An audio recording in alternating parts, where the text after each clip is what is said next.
My name is Jerome Ferry. My cameraman is Alan Eggers. We're doing a video interview with Sister Mary Eleanor Cashman, a retired Sister of Mercy with a long history in administration of Mount Mercy College. Sister, would you like to tell us what year you were born and where you were born? I was born in 1907. In where? Coggan, Iowa, I imagine. Mm-hmm. And what was your parents' name?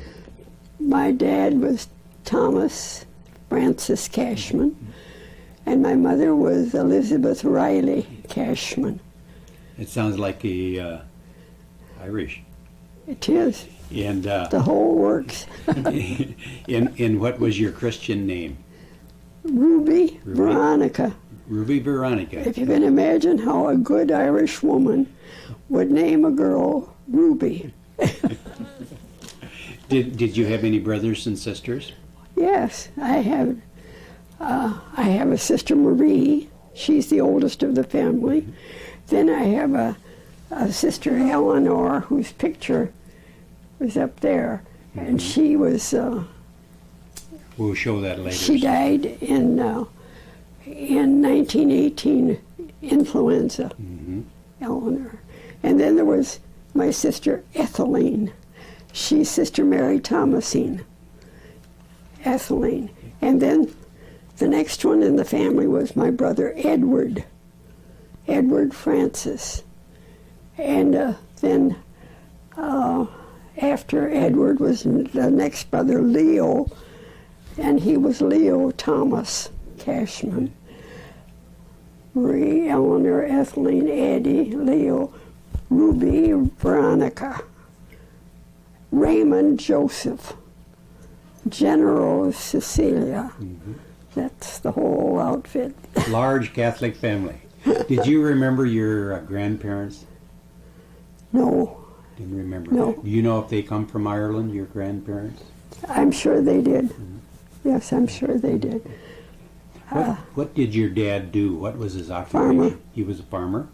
And when we were pretty young, my mother's parents were elderly, and anyhow, she was lonesome. My mother was. So my dad was a great man. He decided that instead of her being lonesome for her parents, we'd move to Cedar Rapids. And so we did. And we moved from the country to Cedar Rapids. And for a while, my dad was motorman on a streetcar. And then after that, he got into something else, I think. How old would you have been when you moved to Cedar Rapids at that time? How old would my dad be? No, how old would have you been? I was a little girl standing by the piano with my hand on the stool. Did he ever take you for a ride on the streetcar when he was a motorman? Yes. Did it run out this far? Oh no! It was about. It was near where St. Patrick's is in Cedar Rapids, because we were close to St. Patrick's School, and I was the youngest, and so I didn't go to school, but I just stayed home and. Sister. There is a neighborhood over there by St. Patrick's, Time Check. Did you ever hear of that as a young girl? I've heard of it, but I never knew what it meant. Yeah. That's where a lot of the railroad employees had resided. That could be. Was in that neighborhood. That could be. Yeah. I thought maybe your dad working on the streetcar may have knew somebody or had some business over there in that area. Then he didn't stay as a motorman too long, did he? Didn't you move after that? No. As the children were in school, and my dad convinced his brother-in-law that they should get to the country. He didn't like being in town. So we went from Cedar Rapids right down around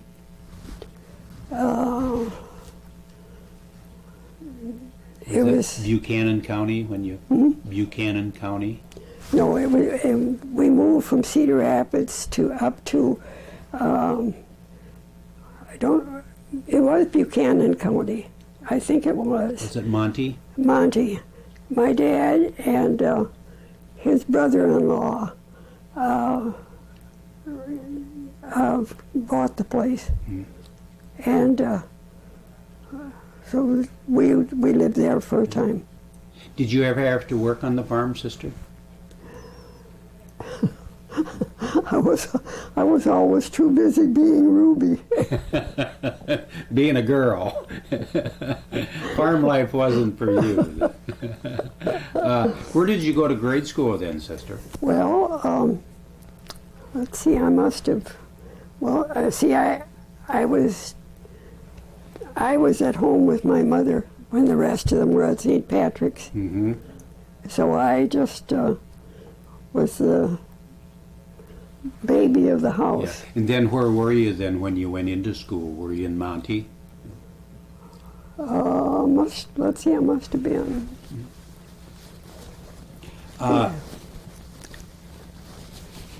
Growing up as a little girl, your favorite holidays, was Christmas a big time in the Cashman family? Did you have a big Christmas? Not extraordinary, but it was always nice. Your folks probably couldn't afford to give you much in the line of gifts. Oh no, I don't remember that we ever lacked anything though. 4th of July, was that a big deal for the Cashman kids? Well, you see, there were a lot of.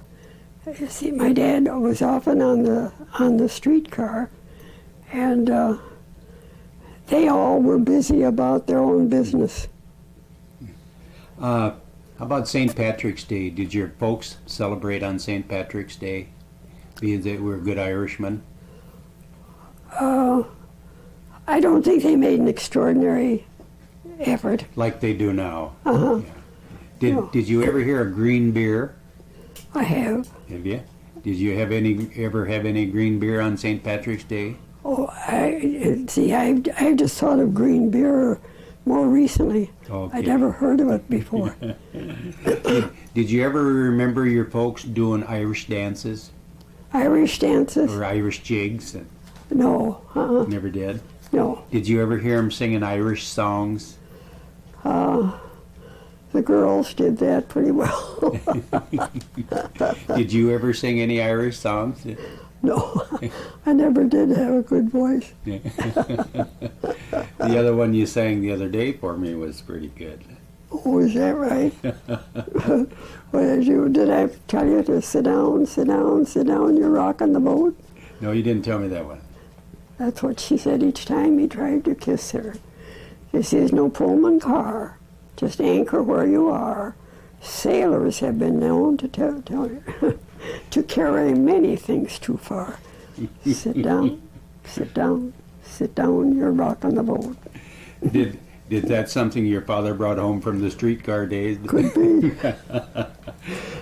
When you were a young sister, did you ever attend an Irish wake with your folks? I don't ever remember it. Don't you ever remember? As youngsters, we didn't, if there was a wake or something like that, we were left at home. Oh, really? Uh-huh. Okay.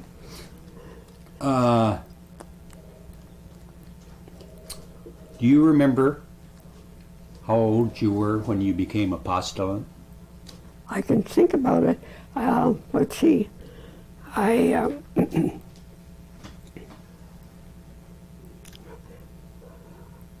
was a postulant See, About age 16, possibly? Age 16, possibly? 16 when I was a postulant. Does that sound right? 17 is better. 17? Was it around 1923, possibly? And why? Why did you become a nun? Did somebody have an influence on you, or?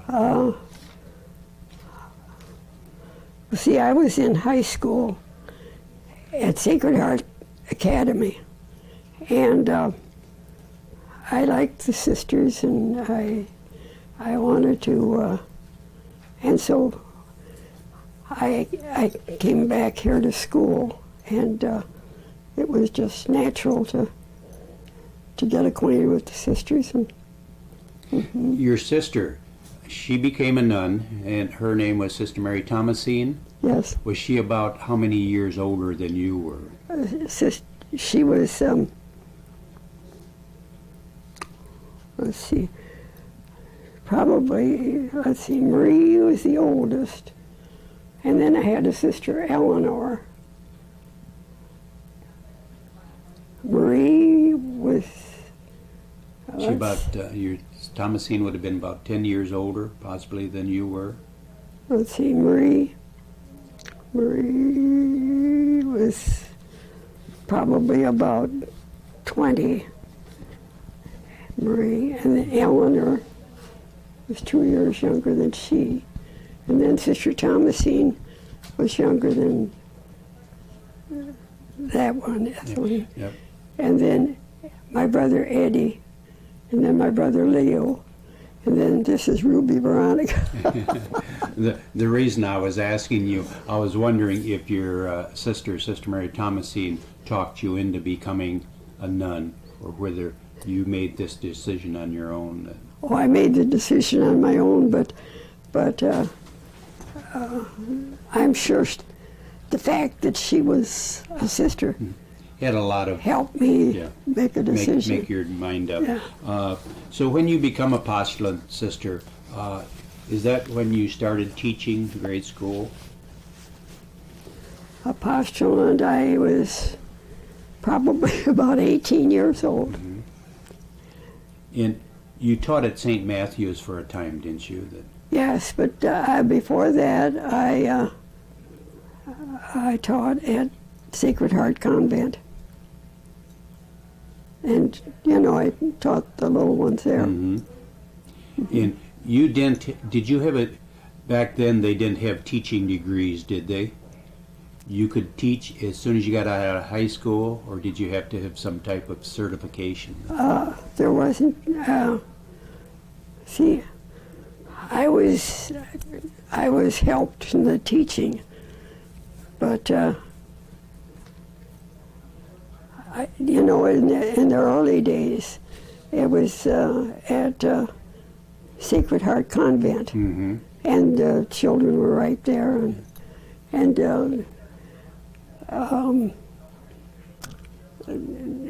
they had a bus or something, and they went by bus to St. Matthew's, and then they went to school there.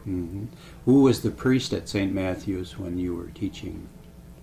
I think Father, let's see what. Bean? Bean? Father Bean had been there, and he had two nephews that were just young men, and so he got a lot of good out of them. Sister, when you entered the convent in Cedar Rapids, was your folks still living on the farm Oh yes. up in Monte? Did you ever get homesick Yeah, when when you come to Cedar Rapids to become a postulant? Did you ever get homesick? And not much. I kind of got things my own way. They did what I wanted them to. and you kind of like the big city life. Did you ever have a boyfriend before you become postulant? Yes, and he was a good one. Was he? And his name was Donovan. Donovan? What was his first name? We might as well tell the whole works there. Leo. Leo Donovan? Yeah. You had a crush on him, I take it. Did he know it? Did he know you had a crush on him? That Well, I was pretty sure that he did. But you decided to join the sisterhood anyway. Oh, when you was a postulant, sister, did you have any freedom? Could the postulants go downtown, or did they pretty much confine to the convent? We were, we'd go down on the streetcar and come back on the streetcar and then up the hill, and here we were. And you had to have permission to go downtown when this was when you were a Yes. postulant, when you first entered. Mm-hmm. And did you ever get to make home visits? Oh, yes, Early on, could you Yes. go home? yes. But once you professed your vows, could you still go home, or did that happen in later years? We got permission to go home, and it was great, when Sister Thomasine was ready to go home too. And we had some nice trips home. And you went as companions Yes, because you had to have a companion if you were going to leave the convent. And yes, go home. that's right. When you went downtown, do you remember any of the stores you used to go to downtown? Oh, we went to all of them. We were interested in seeing what was there, Fashions and and we never lacked money. I mean, my mother and dad seemed always to be able to provide for us, and they didn't have wealth, but they had good judgment. and they were glad to see you getting your room and board. Do you remember the names of any stores downtown? Was there any Kresge's, 5 and dime store? Kresge's, and all those stores. Remember Killian's? Killian's, Armstrong? Killian's, and all those stores that. Did you have? Was you able to make friends with other young girls? Oh, sure. You used to go downtown together. Sure. Sister, I was reading up on some of your history, and back in 1923, they were laying the cornerstone for a new wing to Mount Mercy Hospital, and I read that it was the you were a student at Sacred Heart Academy, which was the former St. Joseph Academy, and it said that young Ruby Cashman sang patriotic and religious songs at the dedication. Do you remember that? I don't recall it, but I remember in the back of the chapel at Mercy Hospital. I remember going in, to the back of the chapel and being there for the Mass and all that. What year did you profess your vows, sister? Well, I let's see. Can I help you? 24, perhaps? It was 1924 1924. when I was at Sacred Heart Convent, and I taught the little ones in the Sacred Heart Convent. And what vows did you profess when you professed your vows? What vows did you take? I wonder how that would be. We knew that poverty, chastity, and obedience. That's the three that you. And the name Eleanor, is that something you picked a name you picked yourself, or My did the convent pick my it for you? beloved Eleanor's sister was. Were you able? That's okay, sister. You I have her picture.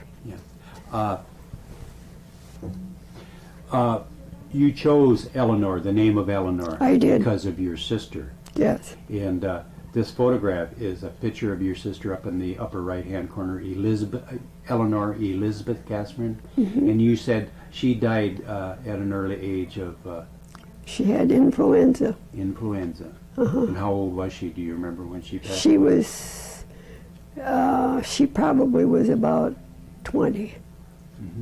In the picture on the left there is your wedding picture of your folks, Yes, Thomas and Elizabeth. yes. And I assume that's the best man in the bridesmaid standing behind him. Elizabeth Riley. Elizabeth Riley. Uh-huh. And what was the best man's name? Thomas Cashman. Okay. And down on the bottom is your family. I'll read them off for you so you won't have to turn it around. From left to right is your sister Marie, your brother Eddie, your older sister, Sister Mary Thomasine, Leo, Sister Mary Eleanor, and Raymond, and your youngest sister Jen Rose. And then seated is your mom and dad, Thomas and Elizabeth Cashman. Very nice picture, sister.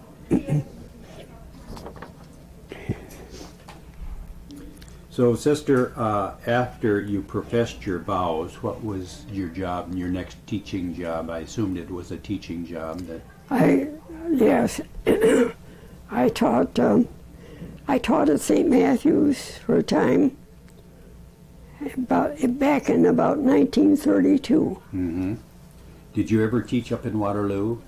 Yes, I taught at St. John's St. John's in in Waterloo. Mhm.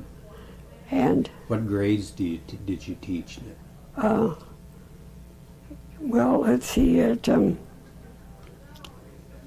St. John's, I always had about the 7th and 8th grades. Like, how many were in the class back then? Were they large classes or just... At St. John's, they were, yeah, you'd have a room full. Sister, when you were young, of course, back then you had the full habit. Yes, What do you call it?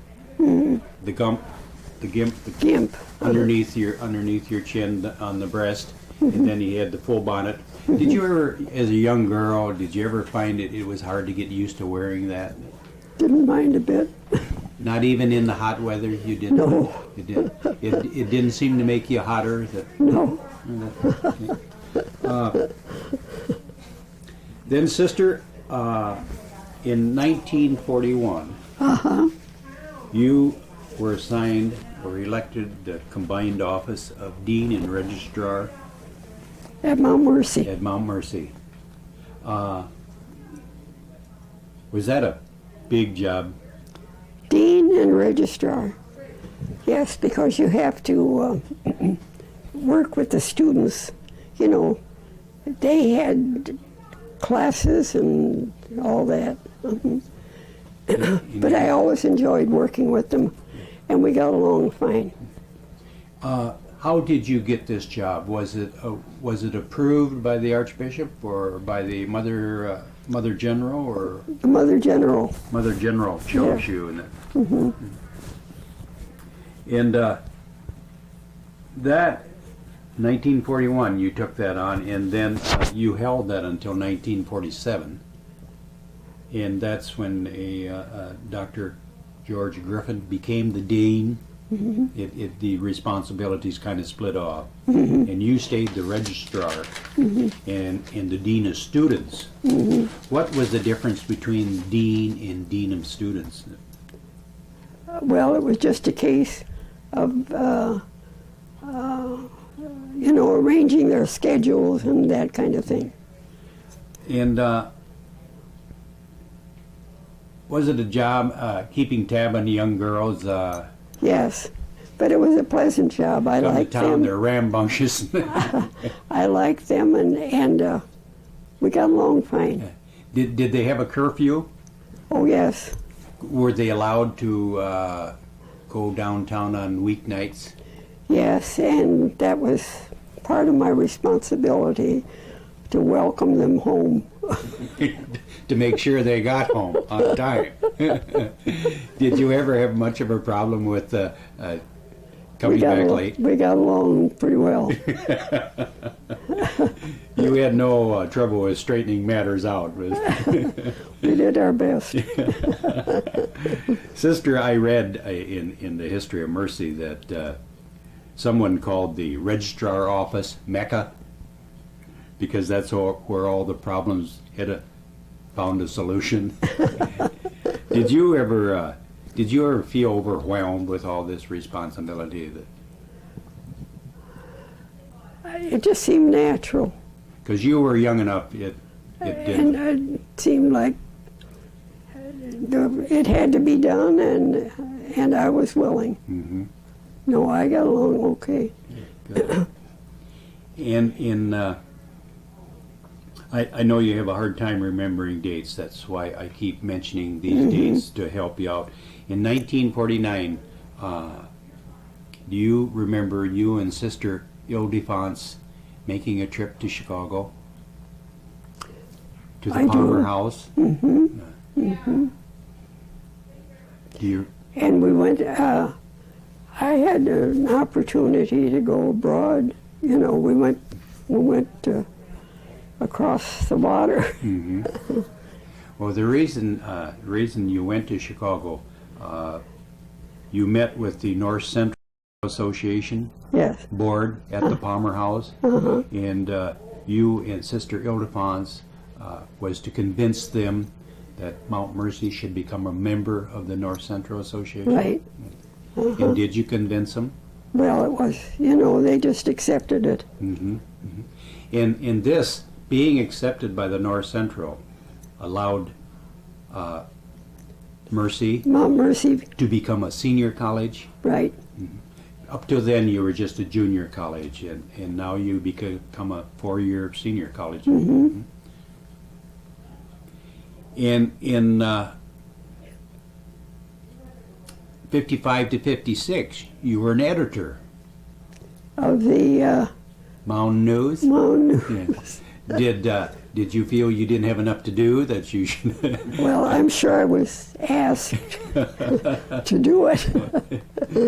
Was this a newsy little paper that But it was just, you know, it was folksy. local news and gossip Yes, around the campus?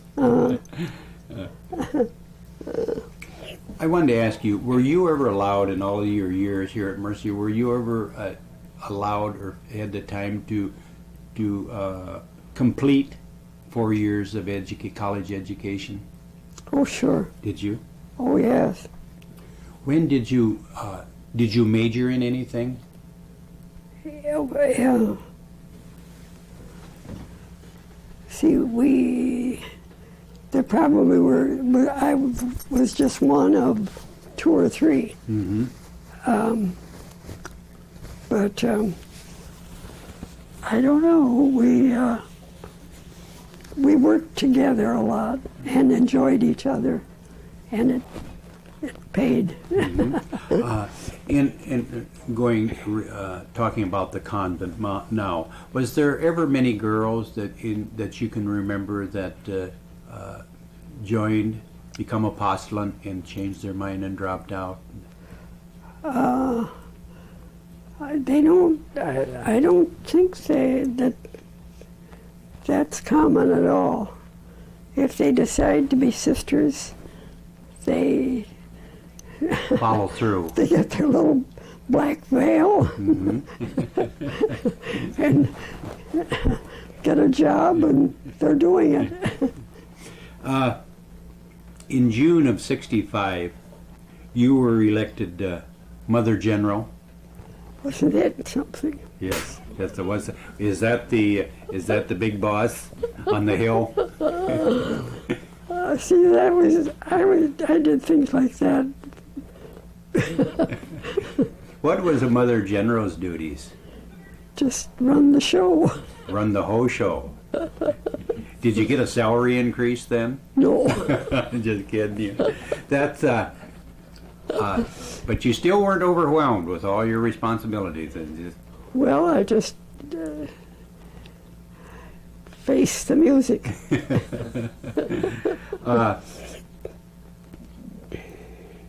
As society changed and the morality and the fads changed. Could you notice a difference in the young girls as they come onto campus over the years? I mean, from the day you started until 20 years later.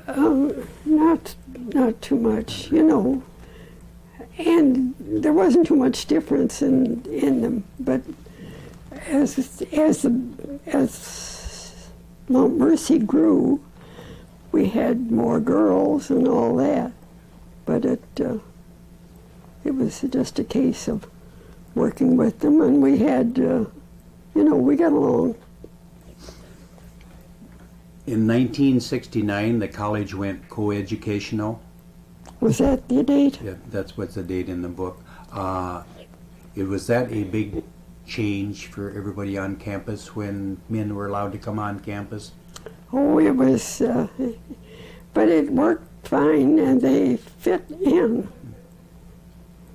Did the nuns look forward to having men on the campus? I think so. As a change? Yeah. They could get a different perspective on everything, the male perspective on life.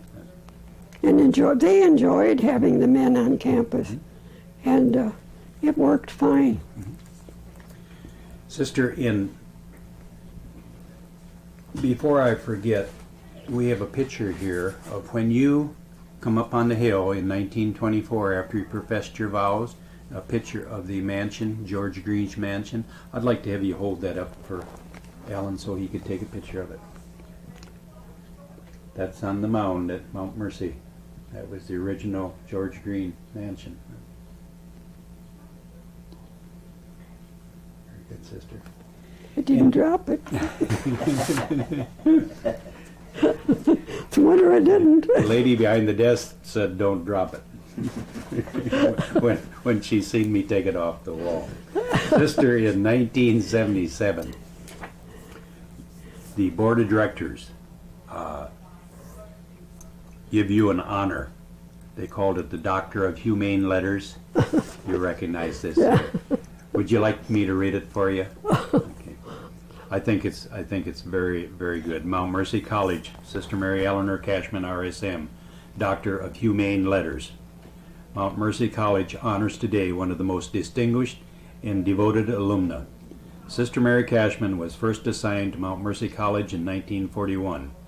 During 30 years as a full-time registrar, she has shown uncompromised dedication in performing the difficult task of registrar, which includes not only piecing together a maze of scrambled schedules and keeping all pertinent records in order, but also supplying an unending stream of information to faculty, students, and alumni. Helping prospective students plan for their first year at Mount Mercy while relieving their anxieties and their apprehensions about college life. A member of the first graduating class of Mount Mercy prior to 1924, the academy was called the Sacred Heart. Sister Mary Eleanor has been seen and played a large role in many changes and accomplishments on the Hill. Some of the highlights during her tenure include accreditation both as a junior and senior college, the decision to become coeducational, achievement of nursing accreditation, the addition of many new buildings on the campus, and a steady increase in student population from 80 to 41. From 80 in 1941 to 900 today. Today meant 1997. In addition to her dedicated service at Mount Mercy, Sister served as a major superior of the Cedar Rapids Sister of Mercies from 1965 to 1971. She served 12 years on the Council of the Sisters of Mercy. It is an honor today for me to express the deep gratitude and affection of the college to our friend and colleague. The Board of Trustees of Mount Mercy, upon the recommendation of the faculty, hereby confer the honorary degree of Doctor of Humane Letters upon Sister Mary Eleanor Cashman, RSM, distinguished alumna, administrator, and educator, whose long tenure in administration is marked by extraordinary dedication to service, total commitment to a mission, and rare patience and the thoroughness in the fulfillment of her goal, given at Cedar Rapids, Iowa, this 21st day of May, 1977. Sister, those are pretty powerful words. Well, it's it just worked out that way. Did you get a tear in your eye when you were presented that? Not a bit. No tear.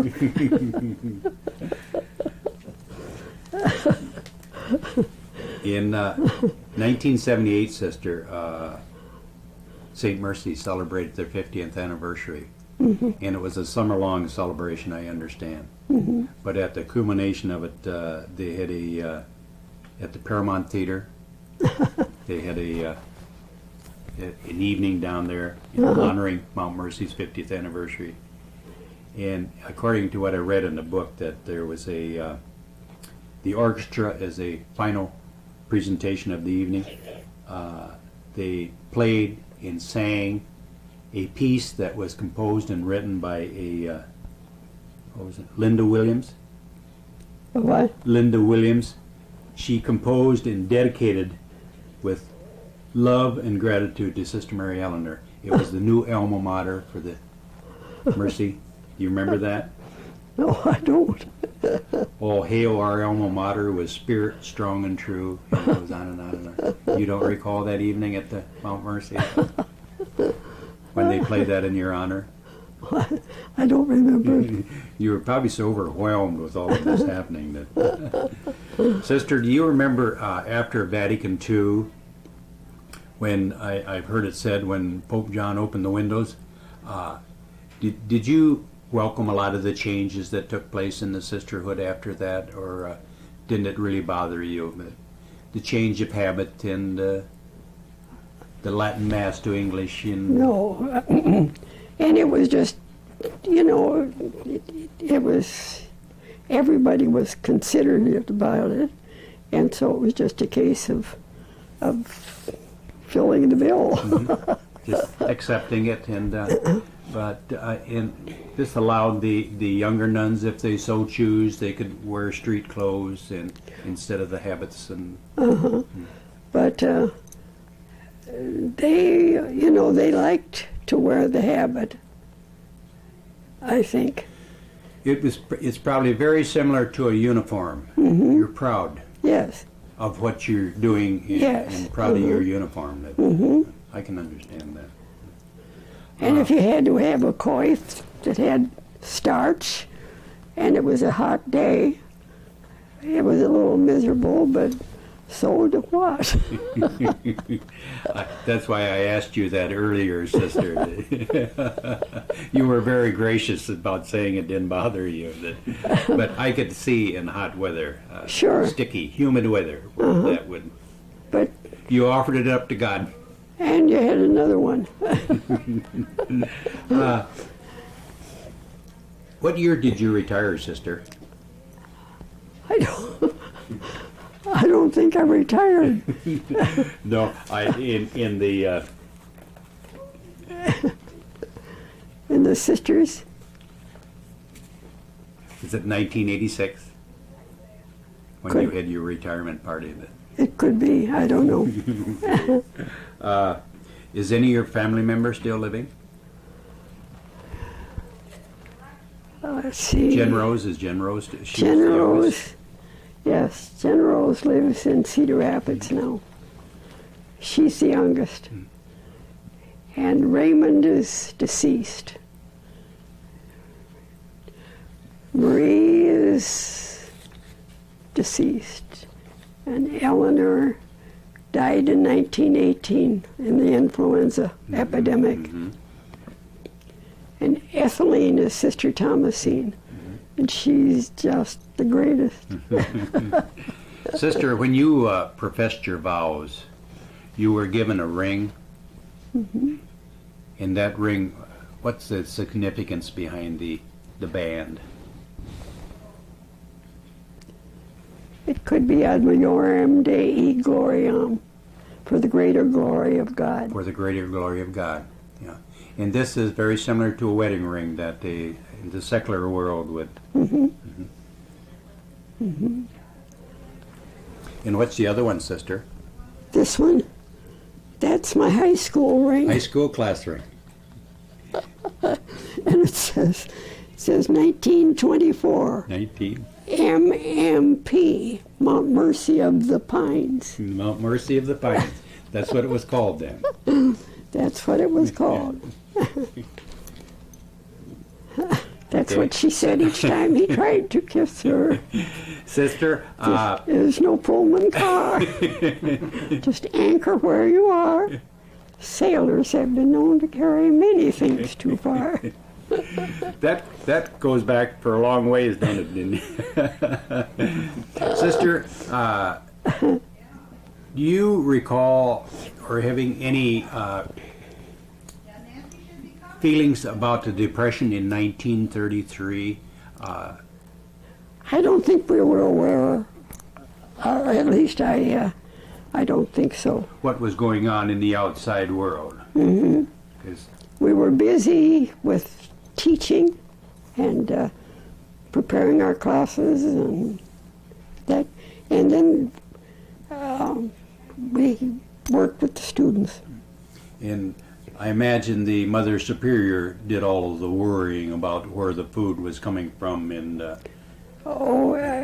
We weren't conscious of any problems about our being cared for. yeah. We never had that problem. Do you have any goals you still want to fulfill in life? Anything you want to accomplish? I'm just happy to take care of what I can as long as I can. Mm-hmm. That's what I want to do. Sister, I have a little Irish blessing here for you. May the road rise up to meet you. May the wind be always at your back. May the sun shine warm upon your face and rains fall soft upon your fields. And until we meet again, may God hold you in the palm of his hand. Thank you. The Linn County Historical Society, the Cedar Rapids History Center would like to thank you very much for sharing your memories with us. Thank you. I appreciate that very much.